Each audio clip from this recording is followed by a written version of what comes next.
Good morning everyone. Class 7 हम chapter पढ़ रहे थे, उसके अंदर एक टॉपिक बाकी रह गया था जिसको मैं आज कंप्लीट करवा रही हूँ, जिससे हमारा ये चैप्टर कंप्लीट हो जाए।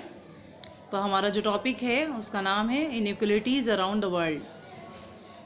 People all over the world have faced and are still facing some kinds of inequalities or discrimination in some places. There have been people who have stood up against these injustices. One such courageous lady has been relentlessly fighting for the establishment of democracy in her country, Myanmar. Let us know more about her.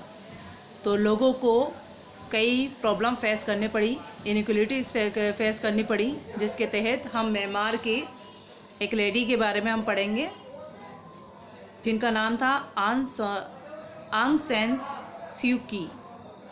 आंग सान स्यू की जो हैं वो Myanmar की एक democratic lady हैं।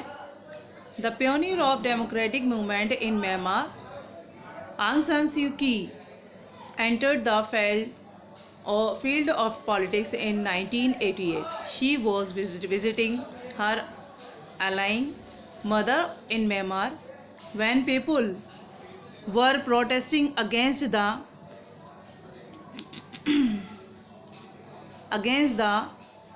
oppressive rule of General Ne Win. On 26 August 1988, Aung San Suu Kyi addressed 500,000 people at a mass rally in support of a democratic government that has been overthrown by a military government called the Janta. In September 1988, Aung San Suu Kyi formed the National League for Democracy and became its General Secretary. In July 1989, the government placed Suu Kyi under house arrest in Yangon. She was offered freedom only if she left the country, but she refused. तो जो आंग सान स्यू की हैं वो Myanmar के एक politician थी जिन्होंने 1988 के अंदर पॉलिटिक्स के अंदर कदम रखा था। She was visited her align mother in Myanmar, जो कि अपनी माँ के साथ वहाँ पर रहा करती थी और वहाँ के लोगों के साथ मिलकर वहाँ की गवर्नमेंट के ख़िलाफ़ प्रोटेस्टिंग किया करती थी। 26 अगस्त 1988 में आंग सान स्यू की जो हैं उनके 500,000 पीपल से ज़्यादा जो लोग हैं उनका सपोर्ट करने लगे डेमोक्रेटिक गवर्नमेंट के लिए। और वहाँ पर एक मिलिट्री गवर्नमेंट थी जिसको जनता कहा जाता था। और 1988 के अंदर आंग सान स्यू की ने नेशनल लीग की स्थापना की जो कि डेमोक्रेसी पर बेस्ड थी, और उसके अंदर बिकेम एज जनरल सेक्रेटरी, जिसके अंदर उनको जनरल सेक्रेटरी बनाया गया। जुलाई 1989 में गवर्नमेंट ने आंग सान स्यू की को उनके घर के अंदर ही नज़रबंद कर दिया था। शी वॉज ऑफर फ्रीडम, उनको ये भी ऑफ़र दिया गया कि आप अगर इस कंट्री को छोड़ दें तो आपको आज़ाद कर दिया जाएगा, मगर उन्होंने इस चीज़ के लिए इनकार कर दिया।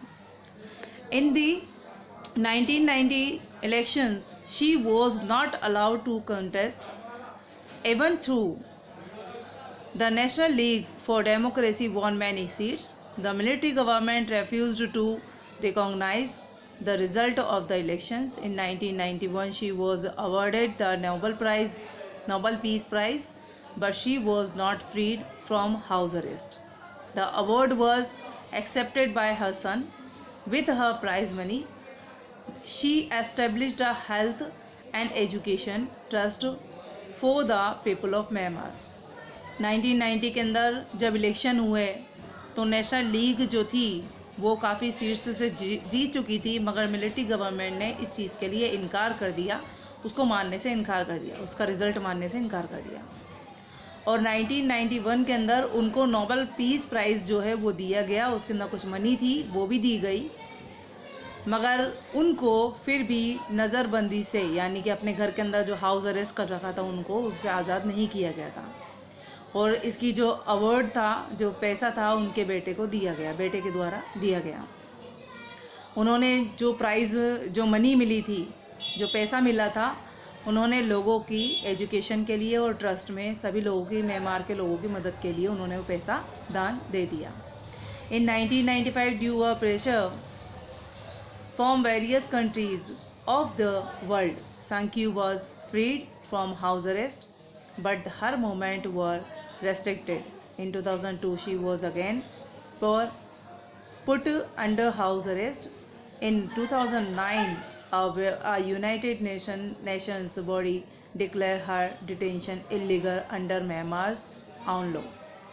Finally, in 2010, she was freed from house arrest. In May 2012, she contested elections and became a member of parliament.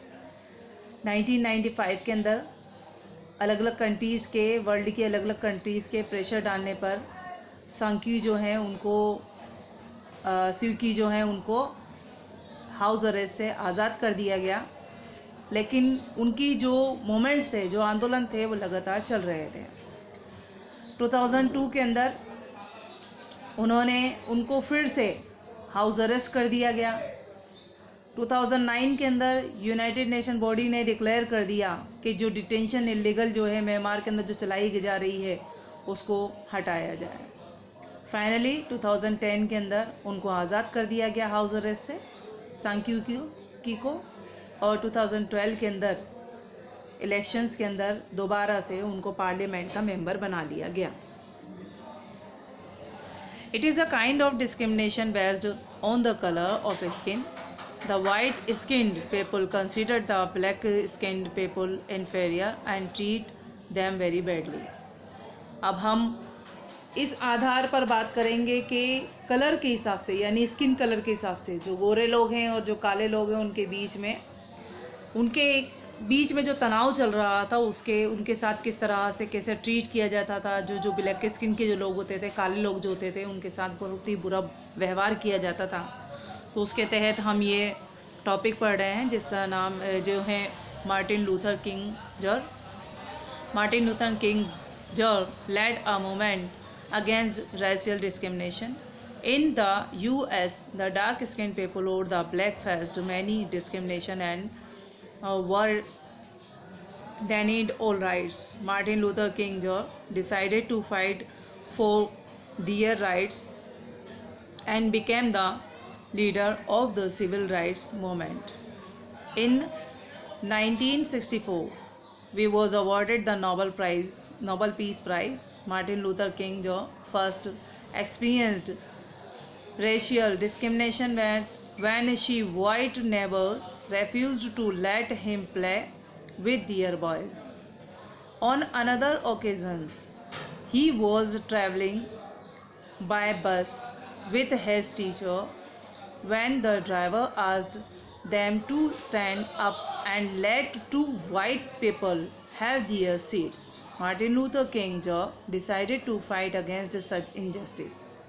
Many peoples around the world have raised their voice against all such injustice and inequalities. Their combined effort have resulted in the eradication of inequalities and establishment of democracy as the most popular form of government in the world. तो Martin Luther जो थे, उन्होंने इसी भेदभाव के लिए US के अंदर डार्क स्किन के साथ, यानी काले लोगों के साथ होने वाले व्यवहार, उनके होने वाले जो है गलत व्यवहार को देखते हुए मार्टिन लूथर ने ये डिसाइड किया कि वो अपने अधिकारों के लिए लड़ेंगे। तो 1964 के अंदर उनको नोबेल पीस प्राइज़ दिया गया। उन्होंने लोगों के सिविल राइट्स मूवमेंट, यानी कि नागरिकता के अधिकार के लिए उन्होंने कई आंदोलन चलाए। मार्टिन लूथर को सबसे पहले ये एक्सपीरियंस हुआ कि जब आस पड़ोस के जो लोग थे, उनके जो गोरे जो बच्चे थे, उन बच्चों ने उनके साथ खेलने के लिए मना कर दिया और कई जगह पर बसेस के अंदर ट्रैवल करने के टाइम पर जो गोरे लोग होते थे, वाइट स्किन के जो लोग होते थे, उनको तो सीट्स दे दी जाती थी, और जो डार्क स्किन के जो लोग थे उनको सीट्स नहीं दी जाती थी, उनको खड़े होकर सफ़र करना पड़ता था। तो उन्होंने ये डिसाइड किया, मार्टिन लूथर ने डिसाइड किया कि अब मुझे इस इनजस्टिस के ख़िलाफ़ लड़ाई लड़नी चाहिए। और ये चीज़ जो थी वो काफ़ी टाइम से चली आ रही थी, और इसके ख़िलाफ़ आवाज़ उठाने वाले मार्टिन लूथर ही थे, जो कि इस इनजस्टिस और इनइक्वलिटीज़ के ख़िलाफ़ उन्होंने आवाज़ उठाई, और इनके साथ साथ कई लोगों ने इनका साथ दिया। फिर बाद में ऐसे डेमोक्रेसी की स्थापना की गई जो कि पूरे होल वर्ल्ड के अंदर मशहूर है। तो मार्टिन लूथर ने ब्लैक लोगों के जो है उनको न्याय दिलाने के लिए उनके साथ व्यवहार किया, अच्छा व्यवहार किया, उनको उनके अधिकार दिलाए।